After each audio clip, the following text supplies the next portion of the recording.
जय सेवा सज्जन साथियों, आपका गोंडवाना गोंडी पुणे यूट्यूब चैनल में आपका स्वागत है।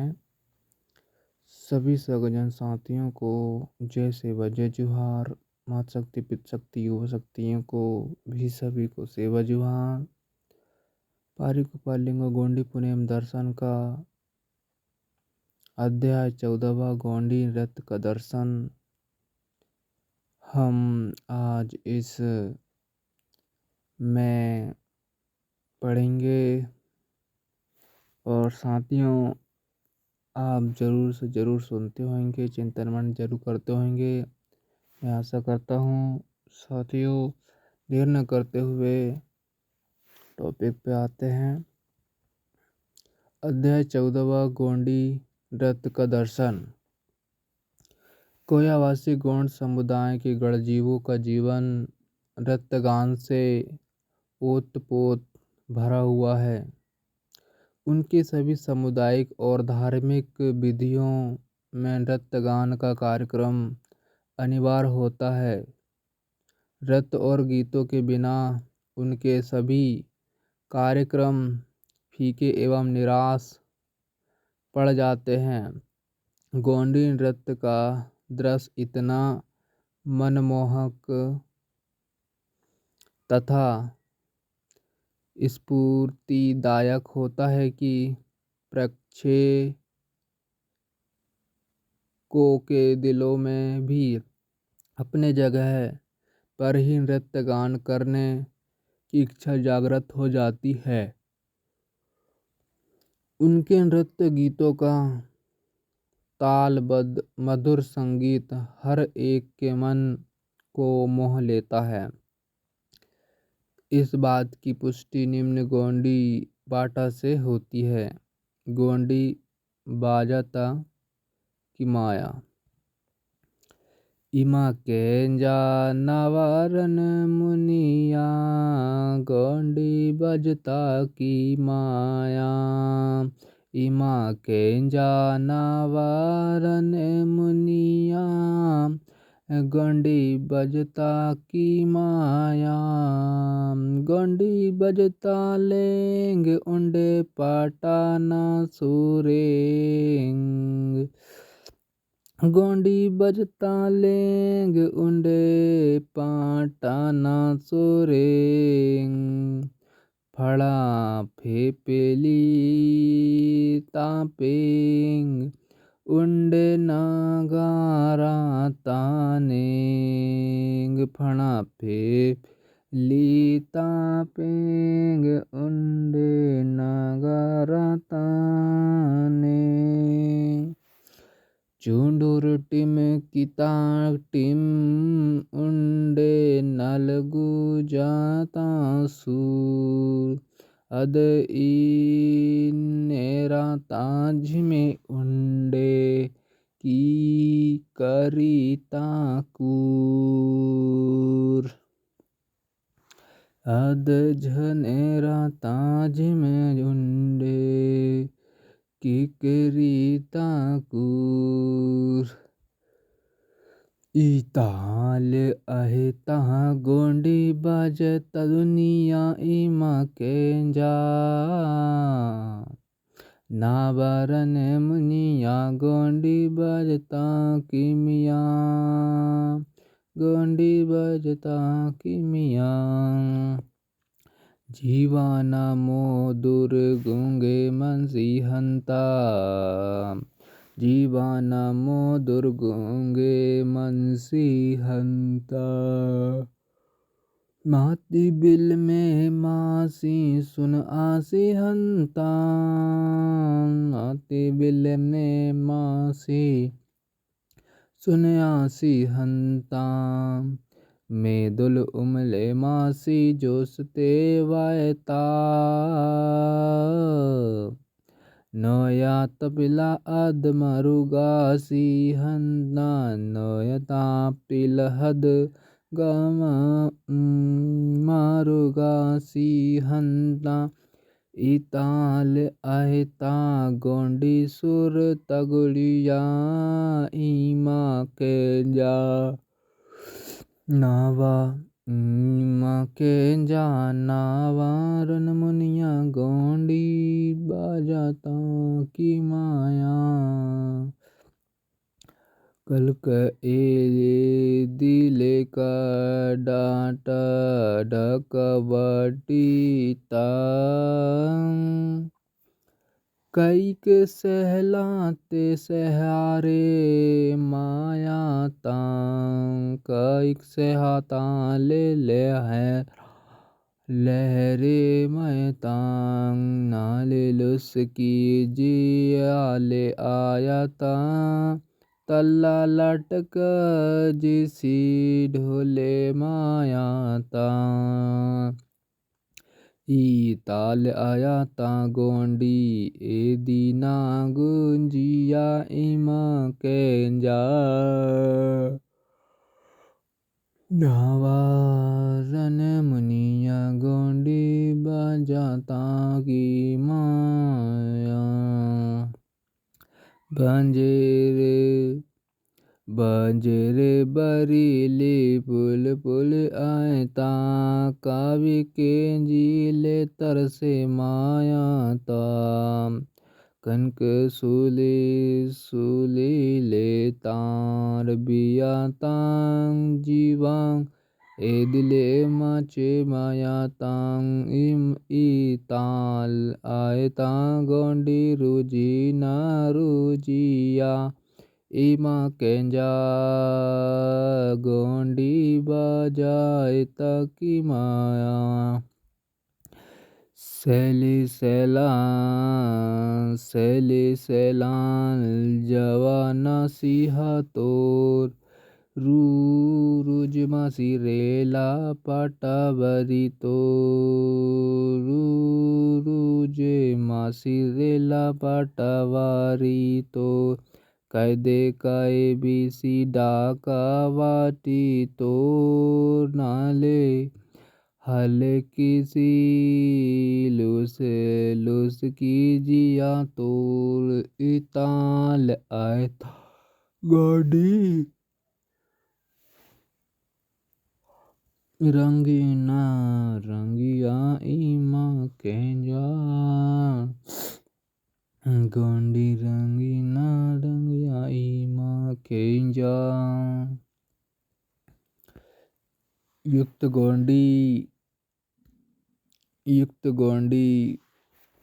गीत में यह उल्लेख है कि जब गोंडी नृत्य गान आरंभ हो जाता है तब उसके वाद्यों की आवाज़ से गणजीवों की बौद्धिक शक्ति बाधिर हो जाती है, मन सुन्न हो जाता है, शरीर में हलचल पैदा हो जाती है और वे अपनी पीड़ा को भूलकर नृत्य गान में मग्न हो जाते हैं।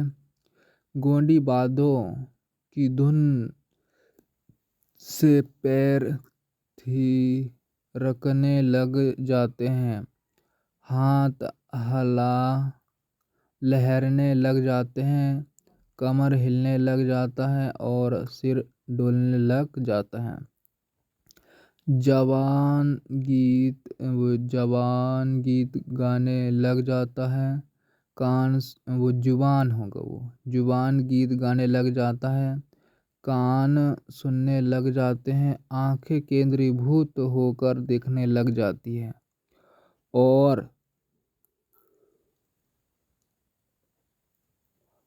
और जी नृत्य करने के लिए ललचाने लगता है। वृद्ध जवान हो जाते हैं, एक सुर में झूम झूम कर गीत गाते हैं, हाथों में हाथ धरकर थिरकते हैं और उनका कमर हिलोरा लेने लग जाता है। इस तरह गोंडी बाजा का किमिया, गोंडी धुन का दुनिया, गोंडी नृत्य का गुड़िया और गोंडी रंग के रंगिया का प्रभाव गणजीवों पर होता है। उनका मन मोहित होकर वे अपने दुख दर्द भूल कर नृत्य गान में मग्न हो जाते हैं। ऐसे गोंडी नृत्य कला की व्युत्पत्ति के बारे में जो कथासार कोयावासी गोंड समुदाय के गढ़जीवों में अनादिकाल से प्रचलित है। उसका संक्षिप्त सार इस प्रकार है। गोंडी पुने मुठवा पोय रूपोलांग पारी पांदी कुपार लिंगो ने कली कंकाली दाई के बच्चों को कोयली कछाड़ गुफा से मुक्त कर उन्हें अपने गोटुल में ले आया और सगा शिष्य बनाकर गोंडी पुणे में दर्शन की शिक्षा देने का कार्य आरंभ किया। उसके शिष्य हर दिन सुबह उठकर अपना नित्य कार्यक्रम कर लिंगों से पुनेमी शिक्षा ग्रहण कर रहे थे। उसी दौरान एक दिन हर रोज की तरह सुबह उसके शिष्य नदी में स्नान करने चल गए। रास्ते में उन्हें एक सुगंधित फूलों वाला पेड़ दिखाई दिया। उस पेड़ के फूलों की महक इतनी मनमोहक थी कि उस महक से पास पड़ोस का वातावरण सुगंधित हो गया था, जिसके कारण असंख्य भौरे रू रू रू करते हुए उस पेड़ के फूलों के ऊपर मंडर रहे थे। अति शीघ्रता से एक फूल से दूसरे फूल पर और दूसरे से तीसरे फूल पर सभी भौरे एक विशेष प्रकार की गति से एक के बाद एक चक्कर लगा रहे थे। लिंगों के शीश उस दृश्य को देखकर मोहित हो गए। उस भौरे की विशेष प्रकार की क्रमबद्ध हलचल और उनकी प्रणय हिला वे देखते ही रह गए। उस दृश्य में वे इतना आकर्षित हो गए कि वे भी भौरों के समान अपनी कंठ से रू रू रू स्वर निकालकर उसी पेड़ के चारों ओर गोल गोल वलयाकार थिरकने लगे। जिस तरह भौरे रू रू रू करते हुए एक फूल से दूसरे फूल पर मंडरा रहे थे, ठीक उसी तरह वे सभी एक दूसरे के साथ हाथों में हाथ डालकर धीमे गति से भौरों के समान रू रू रू का रुझान निकालकर नृत्य करने लगे। उस नृत्य गान में वे इतने रम गए कि सुबह से दोपहर कैसे हो गया उन्हें पता भी नहीं चला। नृत्य करते करते जब वे थक गए तब उनको ध्यान आया कि वे स्नान करने हैं तो नदी पर जा रहे थे, किंतु रास्ते में ही समय बीत गया, इसलिए उनके मुठवा पोए नाराज हुए बिना नहीं रहेंगे। तुरंत नदी में जाकर उन्होंने शौच मुख मर्जन एवं स्नान आदि कर जब वे गोटुल में लौट आए तब उनके मुठवा पोए ने उनसे विलम्ब से लौटने का कारण पूछा। वे अपने मुठवा पोए को जवाब देने के बजाय आपस में एक दूसरे के हाथों में हाथ डालकर उसके सामने ही रू रू रू का स्वर निकालकर नृत्य करने लगे। गोंडी पुने मुठवा पोए पारी पाहंदी कुपाल लिंगों को उनका नृत्य इतना प्रिय लगा कि वे स्वयं भी उनके साथ हाथों में हाथ डालकर तथा स्वर में स्वर मिलाकर नृत्य करने लगे। उस नृत्य में वे सभी इतने लीन हो गए कि उसी क्रिया से उन्हें नृत्य कला का साक्षात्कार हुआ। अंत में लिंगों ने अपने शिष्यों से उस नृत्य को पढ़ाने वाले के बारे में पूछा, जिस पर उसके शिष्यों ने भौरों के रुझान की बात कह सुनाई। सतता जानने के बाद पारीकुपाल लिंगों ने अपने शिष्यों को क्षमा कर दिया। कोयावासी गढ़जीवों के गोंदुला समुदाय की गोंडी नृत्य कला का साक्षात्कार कर देने वाला जो कोई भी होगा वो वह भौरा है। भौरा को गोंडी भाषा में गंडोला कहा जाता है और गंडोलांग भौरों की रूजी डालने की जो क्रिया वह ही कोयावासी गण जीवों के समुदाय की नृत्य कला की प्रक्रिया है जिसे पदन्यास कहा जाता है। उसी तरह उस गंडोलांग भौरों का जो रुझान निकलता है उसी पर से रेन रेन रेन ऐसा गोंडी नृत्य गीतों का प्रारंभिक पालू पद है।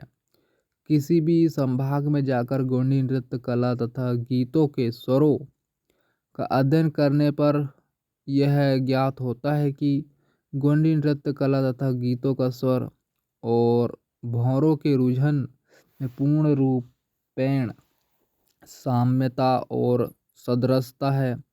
एक संभाग से दूसरे संभाग में केवल यह फर्क दिखाई देता है कि किसी संभाग में गीतों का स्वर रून रून रून से आरंभ होता है तो कहीं कहीं रेना रेना रेना स्वर से और कहीं रेलो रेलो रेलो स्वर से आरंभ होता है। जिस प्रकार गंडोलांग भौरों एक केंद्र में केंद्रीभूत होकर अपनी वलयाकार रूंजी डालते हैं, ठीक वैसे ही कोयावासी गोंदला के गणजीव के एक केंद्र में केंद्रीभूत होकर वलयाकार रूप से प्रक्रिया करते हुए नृत्य गान करते हैं। उनका जीवन भी संयुक्त समुदाय में वलयाकार रूप से केंद्रीभूत है। 96